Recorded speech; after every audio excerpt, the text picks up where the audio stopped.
If there are no other comments from the private members, I'll turn it back to the mayor to respond to the other board members.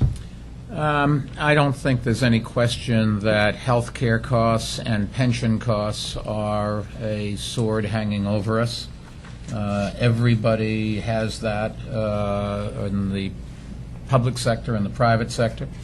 New York State is fundamentally different than some of the other states because we have in our Constitution a provision that says that even the legislature cannot take away a benefit that they voted. So when you read about other states addressing their pension and health care issues, we don't have that opportunity to do so, and I think it's Pollyanna to think that we are going to, in any reasonable time frame, fund an $84 billion, perhaps theoretical, real, if you want to look at the right time frame, liability. We put away money to be used for health care, and we in fact did use it for health care. It would have been nice if we had had revenues exceeding expenses so we could put more in or not have to use it. But the truth of the matter is we did use the money we put into the health care system for health care for our retirees. In fact, legally, we couldn't do anything else with that money. John Liu talked a little bit about some of the problems, as did the private members. Jeff, thank you. And Tom, for one-time revenue possibilities. We also have one-time expense possibilities. Those come up all the time, and when every year there are recurring things, I'm not so sure that they shouldn't be treated as something that you can expect. We'll always find other ways to get revenue that we hadn't counted on, and we'll always have expenses that we hadn't counted on. We have a tort system where this city is very vulnerable to somebody suing us and a court awarding a judgment that would literally cause us to reduce our workforce significantly. We have issues with taxi medallions, for example, people who for their own selfish reasons don't want competition but haven't been providing a service to the rest of the city, sue to stop us going ahead and providing a service. The revenue's nice, but let's remember that people in the city, roughly 7 million of them, don't have taxi service, and some people for their own selfish reasons want to prevent that. I do think we will succeed in that. We have other things in the budget where you can question whether the revenue will be there. We have federal and state education monies, and it depends on coming to an agreement with the UFT on an evaluation system that is real and has teeth and that improves the outcome of our students. If we don't get those monies, it will mean a reduced workforce. I don't think there's any question about that, and nobody should think that that reduction will come from retirements, because in this day and age the economy is such that most people want to stay on and don't want to go retire early. But nevertheless, the most important thing in those monies is not the monies. It is getting teachers who cannot do the job out from being in front of our students so that our students can get the kind of education they deserve. John talked about, or Tom did, creating jobs at the lower end of the economic ladder. Yes, that's exactly what we've been focusing on, because those people are the most problematic. I worry less about those at the higher end, particularly in the financial sector, because given my experience since 1966 when I came for the workforce, Wall Street is a very cyclical industry. The number of times people have told me they've invented perpetual motion or that the end of the world is here is just legion. I'm sorry, Wall Street will come back. Everything that I know about New York City says this is going to be the financial center of the world, and Wall Street will find ways to make money, and they will generate tax revenues, and they will hire people. Our problem is people whose skill sets don't match the requirements of industry. And just going and saying, well, let's have some construction jobs, number one, that exacerbates our debt service problem. And number two, I don't know how to break this to you, but construction is a very demanding job. It's a demanding job mentally. The first job, I remember somebody, as an iron worker, explaining to me, the first thing that people do when they get on that job is they send them for coffee. And if you can't take an order from 10 of your fellow workers and get the mayonnaise on the BLT and the mustard on the hot pastrami sandwich and make change you are just not going to get a job in that union, and you're not going to work with these guys. And that requires an education. It requires an understanding of mathematics. It requires an ability to work with people. It's also true that construction is a very demanding physically job. It's not a job for people who've been working in office for 40 years. They are just not going to go into construction. It's not going to happen. They're not going to get into the unions, and even if they try to do it outside of a union, they just don't have the physical stamina or the experience to do it safely.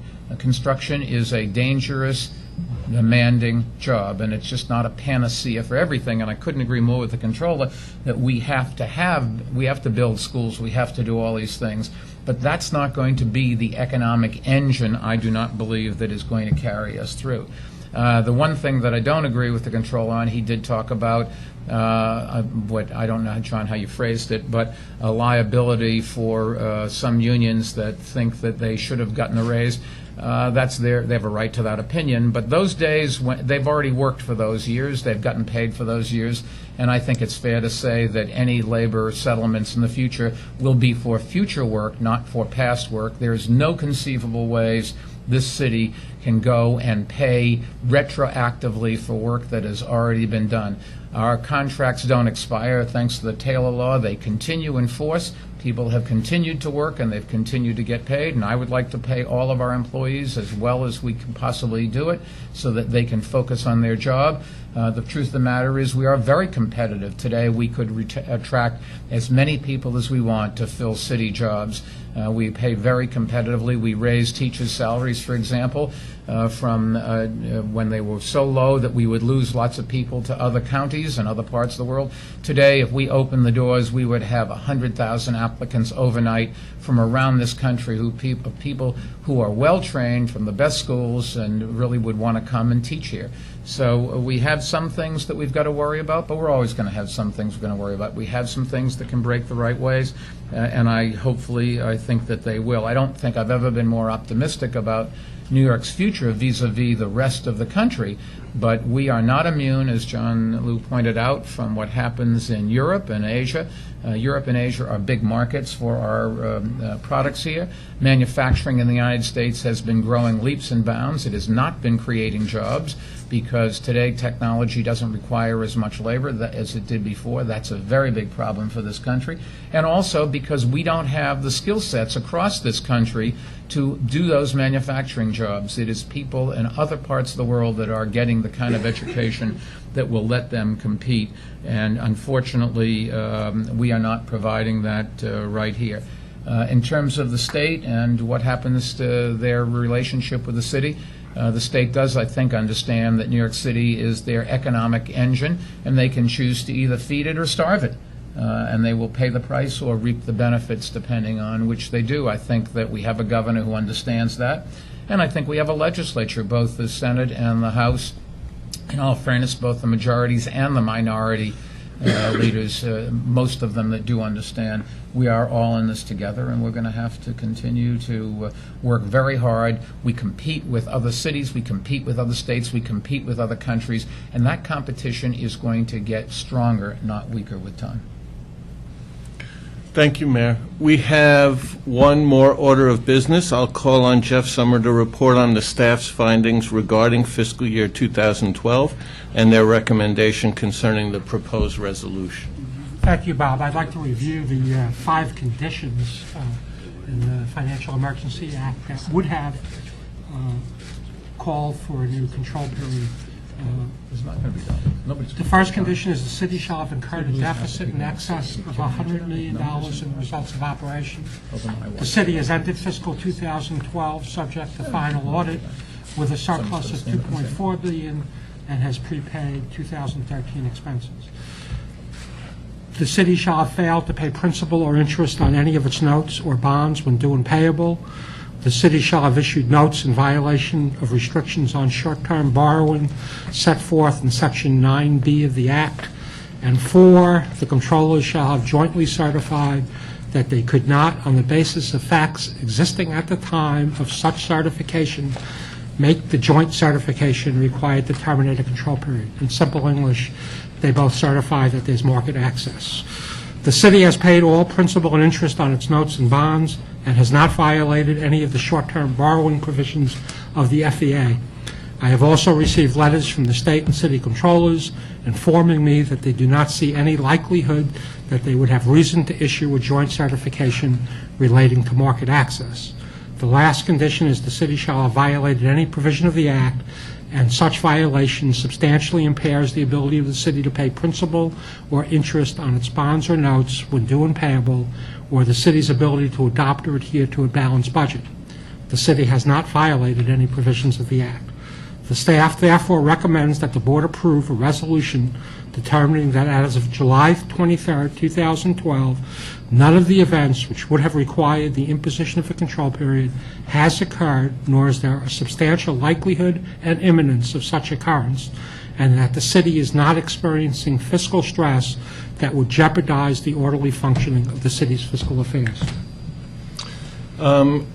If anyone has any comments, if not, I would entertain a motion to approve the determination. So moved. Is there a second? All in favor? Aye, the motion is approved. Given that is our last order of business, I will now entertain a motion to adjourn the meeting. So moved. All those in favor? Aye. The motion is carried. We're adjourned.